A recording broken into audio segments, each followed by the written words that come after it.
अस्सलाम वालेकुम, कैसे हैं आप सब। मैं ठीक, शुक्र अल्हम्दुलिल्लाह। दुआ करती हूँ आप भी माशाल्लाह ठीक ठाक रहें, खुश रहें। चलें जी, दवाई लेने चलिए। मैंने आपको पिछले व्लॉग में दिखाया था कि मैं डॉक्टर के पास गई थी, तो उसने मुझे टैबलेट लिख के दी थी, साथ मुझे वो थेरेपी के लिए बोला था। तो मैं जा रही हूँ मेडिकल स्टोर में। एक दिन गुजर गया, अगले दिन जा रही हूँ क्योंकि सुस्ती इतनी हो जाती है, जाती हूँ करती करती ना वो दिन ही गुजर जाता है। तो फिर मैं आज जा रही थी, मैंने कहा नहीं ये काम पहले कर लूँ, क्योंकि फिर सुबह उठ के मैंने दवाई खानी है, वो टैबलेट खानी है, फिर मुझे होना है हाय क्यों नहीं मैं आंदी। तो मैं अब जा रही हूँ, दो उसने मुझे बना के दी थी पेपर, और ये जाके मैं मेडिकल स्टोर पे दूंगी और मुझे वो दे देंगी टैबलेट। तो ये जो लिख के देते हैं ना डॉक्टर पर्चियाँ जो आप मेरे हाथ में देख रहे हैं, तो अगर ये लिख के नहीं देंगे तो फिर मुझे वो टैबलेट भी नहीं देंगे। तो अगर दर्द वगैरह की लेनी है वो फिर पूरी प्राइस में लेनी पड़ेगी। तो अगर डॉक्टर लिख देगा, ऐसे पेपर बना के मुझे देगा, तो मैं उसको जाके दूंगी। तो जैसे अगर मुझे दो अलग अलग लेनी है ना टैबलेट, तो मुझे 5-5 यूरो देने पड़ेंगे, 5 एक के 5 एक के। तो अगर मैं पेपर ना लेके आती फिर मुझे सारे देने पड़ने थे। तो ये प्रोसीजर है इधर मेडिकल स्टोर में आने का। तो अच्छा है, बहुत अच्छा है हेल्थ के लिए, मैंने पहले भी बात की है। तो सामने इसके रोजमान है, कल मैंने स्टोरी भी डाली थी, तो मुझे इतने मैसेज आ रहे थे कि आप रोजमान में गई हुई है और आपने वीडियो अपलोड नहीं की, और हमें दिखा देती हैं स्टोरी में लेकिन आपने वीडियो क्यों नहीं अपलोड की। तो वीडियो इसीलिए मेरी रह गई थी क्योंकि मैं यहाँ से हो गई थी लेट, और अगर मैं करती कराती तो वो बहुत लेट मेरी आप होनी थी, ऑन ईयर जानी थी। तो मैंने कहा नहीं चल कल ही पा लांगी, थोड़ी मैं भी डंडी मार गई ना, बहाना बुना ला के। अपने आप को ना बंदा जब दिल ना करे काम करने को, तो अपने आप को ही वो बना लेता है खुद ही कि नहीं नहीं ये हो जाएगा वो हो जाएगा। तो डंडी मारने के 100 तरीके हैं, जैसे स्कूल में बच्चे डंडी मारते हैं, तो ऐसे सच्ची ये भी काम ही है हमारा। तो डंडी मारने का तरीका मैंने अपने आप को मुतमिन करने के लिए ना 100 बहाने सोच ली, और मैंने वीडियो बनाई नहीं। वैसे मेरी भी सुस्ती है, चंगी गल नहीं है, पर कभी कभी होता है। तो मैं अब आ गई रोजमान में, शैम्पू नहीं लेने आई है ना, कहना आप ही फिर शैम्पू लेने आ गई हैं। वो मेरे है अभी, अगर सेल में लगी हो तो फिर मैं ले भी जाती हूँ, ऐसी भी कोई बात नहीं है। जब अगर आपको चीज़ सेल में लगी हुई तो पता भी है कि बाद में यूज़ हो सकती है, इसकी कोई डेट लंबी होती है, तो मैं उठा के ले जाती हूँ। तो मैंने खैर शैम्पू वगैरह कोई नहीं लिए। मेकअप वाले एरिया में आई थी क्योंकि ये जो एसेंस ब्रांड का मेकअप है ना, यहाँ पे लगी हुई थी बास चीज़ों पे ना सेल में, भी आपको दिखा भी रही हूँ। तो जिसके पास है ना रोजमर चक्कर लगा ले। दो ब्रांड पे लगी है, कैटरिक पे पिछले दिन में मैंने बताया था, और इस वीक में इस ब्रांड पे लगी है। तो सारी चीज़ों पर ही लगी, कहीं कहीं जाके लगी हैं, तो काफ़ी चीज़ें तो ख़त्म ही हो गई थी। तो अब मैं खैर लेट ही गई हूँ, लेकिन काफ़ी चीज़ें मैं अभी जो भी लूँगी ना, तो आखिर में जाके आपको दिखाऊंगी कि अभी मैंने बड़े ही काम करने थे। आते ही मैंने सबसे पहले जो करना है मैं आपको दिखाती हूँ। यहाँ से मैंने चीज़ें उठाई हैं बस जल्दी जल्दी से, फिर मैं बाद में आपको दिखाऊंगी, क्योंकि अगर मैं जाती आपको दिखाने लग जाती ना, तो मैं अभी आपको दिखाती क्यों मैं थोड़ा लेट आपको चीज़ें दिखाऊंगी, क्योंकि काम ही इतने ज़्यादा होते हैं। घर जाओ ना माशाल्लाह बच्चे तैयार होंगे ने, हुण अम्मा घर आ गई है, तो उन काम अपने अपने वंड दईए। तो जो मैं चीज़ें उठा रही हूँ ना, तो ये मैं आपको ज़रूर ज़रूर दिखाऊंगी, हो ही नहीं सकता मैं ना दिखाऊं। कभी कभार मैं डंडी मार जाती हूँ, फिर मुझे कहते हैं आप दिखा देती हैं, मार्केट जो जो लेके आती है ना वो छुपा लेती हैं। तो छुपाती तो नहीं हूँ, खैर मैं बच्चों की चीज़ें बार बार वही दिखाऊँ, अगर मैं बच्चों की चीज़ें लेती हूँ तो मैं नहीं दिखाती। तो उसमें भी कोई एक रीज़न होता है कि बार बार क्या मैं चीज़ें दिखाऊँ, क्योंकि मैंने आपको बताया ना कि बच्चे को स्कूल की भी वही चीज़ें यूज़ होती है, कपड़े वगैरह घर में भी वही होती है, कोई खास यूनिफॉर्म होता नहीं, तो फिर मुझे वो ज़्यादा कपड़े लाने पड़ते हैं। फिर होता है कि बार बार क्या बच्चों के कपड़े में दिखाऊं। तो जो यहाँ से चीज़ें लूँगी ना वो मैं आपके साथ ज़रूर शेयर करूँगी।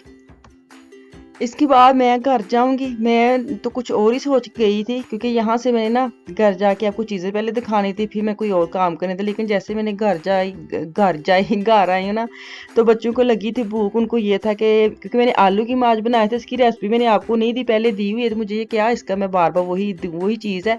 तो सबसे पहले मैं फुलके बनाने लग गई हूँ, मेरे साथ माशाल्लाह सारे बच्चे अंदर आ गए हैं कि हम करवाते हैं हेल्प। तो मैंने कहा चलो सही है, मैं बनाती हूँ फुलकियाँ रोटियाँ छुट्टियाँ बनाती हूँ, तो आप जो है ना सैलड वगैरह काट के रख लो। तो बेटा जो है ना वो मेरा साइड पे भी दिखाती हूँ, वो आ गया था कि चले कोई नहीं मैं प्याज वगैरह आपको पता है आलू कीमा होना, तो जो बेटा ना बड़ा उसको साथ सिर्फ धनिए की और हरी मिर्च नमक की ना चटनी साथ बनाता है, और वो ज़रूर लेता है। और दही भी नहीं डालता, सादी चटनी लेता है, दही नहीं लेता। पहले भी शायद मैं बताया है कि ये सादी सिंपल वाली चटनी जो चम्मच के साथ खाता है ना वो भी बनाता है, तो इसको आलू कीमे के साथ ज़रूर चाहिए।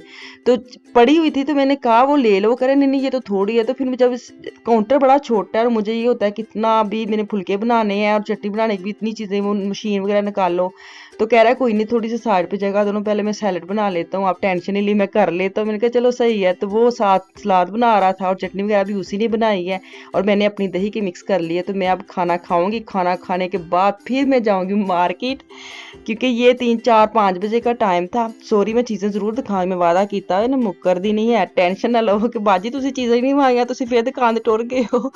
ये बड़ा ज़रूरी था, पानी बिल्कुल ख़त्म हो गया था, और बेटे को मैंने बोला था खाना खाओ और फिर हम दोनों चलते हैं ना, क्योंकि इनके बाबा घर नहीं है। तो मैंने कहा आप मेरे साथ चलें।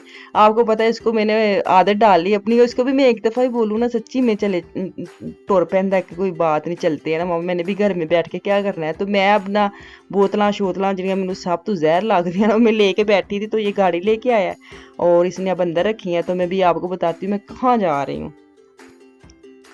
ग्रोसरी वाली मार्केट में मुझे, वो कहते हैं ना कि ए कम करन नूं, मैं लफ्ज़ नहीं बोलना चाहती, वो दिल नहीं करता सच्ची में। तो मैं रास्ते में प्लान कर रही थी, बेटे को घर से यही लेके आई हूँ कि मैं लिडल जा रही हूँ आपके साथ। तो जैसे घर से निकली ना, तो उसको कह रही हूँ आप ऐसे करो, आप खुद चले जाओ, पानी वगैरह ले आओ साथ। तो मैं ना फैमिली मार्केट है रास्ते में, मुझे वहाँ उतार दो, मैं आते आते ना वो देख लूँगी, ये वहाँ भी सेल लगी है, सेल पे सेल लगी है। तो मैं, वो कह रहा सीधी सीधी बोले ना आपने ग्रोसरी करने नहीं जाना। मैंने कहा हाँ हाँ यही समझ लो। तो यहाँ मैं उतरी हूँ ना, तो जैसे इसकी गाड़ी चली है और मेरे बैग में मास्क ही नहीं निकला। हाय, फिर मैं इसको फ़ोन करती रही हूँ, लेकिन इसने फ़ोन उठाया ही नहीं। तो फिर वहाँ से ना मेरी एक मुझे मिल गई, हमसाई थी हमारी गली की। तो उसको मैंने बोला, फिर उसकी गाड़ी में नया मुझे मास्क मिला है। मैंने कहा चलो, वो मास्क लिया, मैं फैमिली मार्केट में आ गई। फैमिली मार्केट में ना जो अंगे बोर्ड जो सेल की चीज़ें हैं ना, तो उसके ऊपर भी 50%, 40%, 30% लगी। अगर 5 चीज़ें लेंगे, 5 ज़्यादा लेंगे, फिर टोटली 50% हो जाएंगे। अगर 3 चीज़ें लेंगी 30% निकलेगा। अगर 4 चीज़ें लेंगी तो 40% सीधे सीधे हिसाब है, तुम आप ही कर ले हो। तो यहाँ से बेहतर ये है कि आप बच्चों की चीज़ें लें। बच्चों के जो छोटे छोटे बेबी हैं उनके खास काफ़ी कपड़े लगे हैं। तो यहाँ से मैं सिर्फ यही देखने आई हूँ कि मैंने आज के दिन ही ये इंस्टाग्राम पे जैसे ही, क्योंकि इसका मुझे वेट था, इन्होंने पहले जो सेल ये लगाई है बड़ी महंगी वाली थी, तो इनका मुझे था इंतज़ार कि ये ऊपर अब लगाएंगे कुछ, फिर मैं जाऊंगी। तो मैं एक दफ़ा देखा ही थी, जो मैंने पिछली वीडियो में दिखाया था, लाई कुछ नहीं थी। तो वही बात हुई, इन्होंने लगा दी सेल ना। तो हुण जेह्ड़ियां जेह्ड़ियां जाना है ना, बाजियां आपियां सारियां जाओ ते सेल लुट के लियाओ। बच्चों के मैंने कपड़े नहीं दिखाए, क्योंकि आपको मैंने टी शर्ट वगैरह लेके खास इतनी लेके ही नहीं, मुझे ये तो स्कूल खुलने वाला है। तो मैं ना एहतियातन ला के रख लूँ, फान के माशाल्लाह कपड़े तरह जल्दी छोटे हो जाते, उसके लेके आई हूँ। और मैं आपको साथ अब रोज़मर्रा की चीज़ें निकाल रही हूँ। अच्छा जी, ये जो चीज़ें लेके आई मुझे सबसे बेस्ट है बॉर्डर पे साफ़ करने वाला, ये इसलिए लेके आई हूँ किचन में ना, और जहाँ मैंने अब लिविंग एरिया में सारे कारपेट है और साइड से थोड़ा थोड़ा बॉर्डर नज़र आता है। तो मुझे अब अच्छा नहीं लगता कि मैं क्या इतना बड़ा मशीन निकालूँ या कुछ निकालूँ। तो मैं ये ले आई हूँ, यहाँ से एक निकाल लूँगी और सारा साफ कर लूँगी। और इतना अच्छा निकला ना, इसका मैं करके भी आपको दिखाऊंगी। मैंने खैर एक निकाल के यूज़ किया है, तो आपको भी साथ ज़रूर शेयर करूँगी जब नेक्स्ट मैं नीचे लगाऊंगी ना लापा, फिर चढ़वाऊंगी। तो स्प्रे लेके आई हूँ वाशरूम को साफ करने के लिए। और ये कलर की मैं आपको बताऊँ ना, मैंने एक ही लिया था, दूसरा ना काउंटर पे पड़ा था, नीचे गिरा था, मुझे ये शायद मेरा ही गिर गया। तो मैं जब घर आई हूँ ना, तो एक और कलर है, एक और है। तो मैंने कहा हाय, मैंने तो ये लिया था, ये क्यों नहीं नीचे पर। वो कोई मुझे लगता है करते करते किसी का नीचे गिरा और उसने ऊपर रखा ही नहीं है, और मैंने ऐसे गलती में ऊपर रखा है कि शायद मेरे वाला नीचे गिर गया काउंटर से। तो चलो कोई नहीं, मैंने दोनों लिए, मैं सोच के ये रख रही हूँ कि दोनों मिक्स करके ना इकट्ठे फिर लगाऊंगी।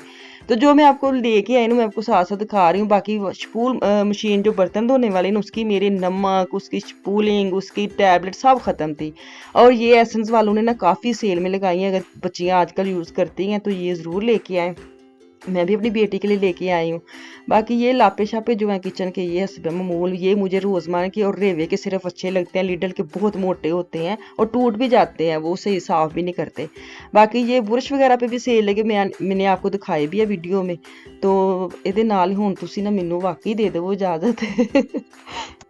जो चीज़ें होती हैं ना सेल में, तो मैं लेके आती हूँ, मुझे ये होता है कि मैं आपको भी दिखा दूँ ताकि आपको भी फ़ायदा हो ना। तो ਇਹਦੇ ਨਾਲ वाकई ਤੁਸੀਂ ਮੈਨੂੰ दे दो इजाज़त, तो इंशाल्लाह ताला वापस आऊँगी। अपना और अपनी फैमिली का खास ख्याल रखें, मुझे और मेरी फैमिली को दुआ में याद रखें। अल्लाह हाफिज़।